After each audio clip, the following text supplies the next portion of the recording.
میرے رسول پاک صلی اللہ تعالیٰ علیہ وآلہ وسلم صحابہ کرام کو اس بابت بار بار ارشاد فرماتے ہیں۔ ایک دن حضور فرمانے لگے کہ مجھے تم پر ڈر ہے کہ پرانی امتوں کی بیماری کہیں تمہارے اندر بھی سرایت نہ کر جائے۔ یا رسول اللہ صلی اللہ تعالیٰ علیہ وسلم، ایسی کون سی چیز ہے جس سے آپ کو بھی ڈر ہے، اور وہ کون سی بیماری ہے؟ بعض لوگوں نے یہ شاید سمجھا کہ وہ کوئی طاعون کا یا کوئی اور گہرا مرض ہے، تو حضور فرمانے لگے نہیں، پرانی امتوں میں نا بیماری تھی تکبر کی، حسد کی، بغض کی، عداوت کی، دل ایک دوسرے کے بارے میں سخت ہو گئے تھے۔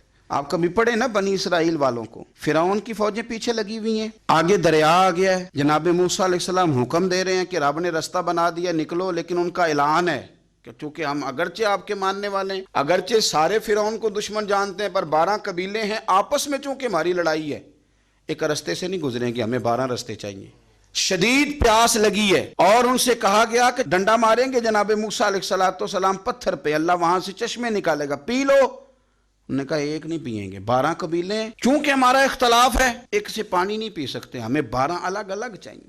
حضور فرمانے لگے وہ جو پرانی امتوں میں عداوتوں کی بیماری تھی، مجھے ڈر لگتا ہے وہ تمہارے بیچ نہ آ جائے۔ او یارو، اتنی سخت عداوتیں، اتنا گھٹن، اتنی ہماری طبیعتیں ایک دوسرے کے بارے میں سخت۔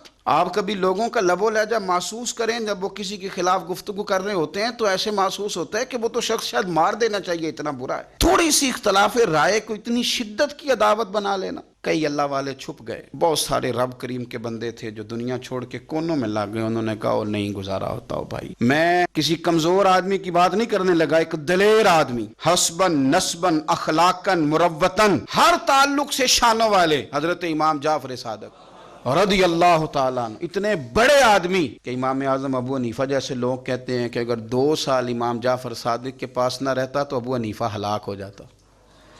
امام جعفر صادق تربیت جب کی تو کن کی؟ امام اعظم کی، حضرت داؤد طائی کی، جناب سفیان ثوری کی۔ پر شاہ فرید الدین عطار فرماتے ہیں آخری عمر میں امام جعفر صادق نا حجرے میں بند ہو گئے تھے، باہر نہیں آتے تھے، بس اسی کسے دے کچھ نہیں جلگ دے تے نہ کوئی ساڈا دردی حجرے میں۔ ایک دن حضرت سفیان ثوری نے منت کیا کہ ان کے بچوں کی، خدام کی، کہ حضرت سے کہو میں پرانا نوکر ہوں، مجھے تھوڑی زیارت کا موقع مل جائے، میری تو آنکھیں ترس گئی ہیں، کرم نوازی ہو جائے۔ تو حضرت کو جا کے عرض کی کہ سفیان ثوری منت کر رہے ہیں، آپ نے اجازت دے دی۔ حضرت سفیان ثوری اندر گئے تو درد سے کہا حضور آپ تو 2 جملے کہتے تھے تو دل بدل جاتے تھے، کتنے لوگ منتظر ہیں آپ کے کلمات طیبات کے لیے، زیارت مقدسہ کے لیے، اور آپ یوں گوشہ نشین ہو گئے۔ تو جگر گوشہ رسول، نواسہ رسول امام جعفر صادق آنکھوں میں آنسو آ گئے، کہنے لگے سفیان تمہیں کیا بتاؤں، لوگوں کے لفظوں میں بڑا پیار ہے پر دلوں میں وفا کوئی نہیں۔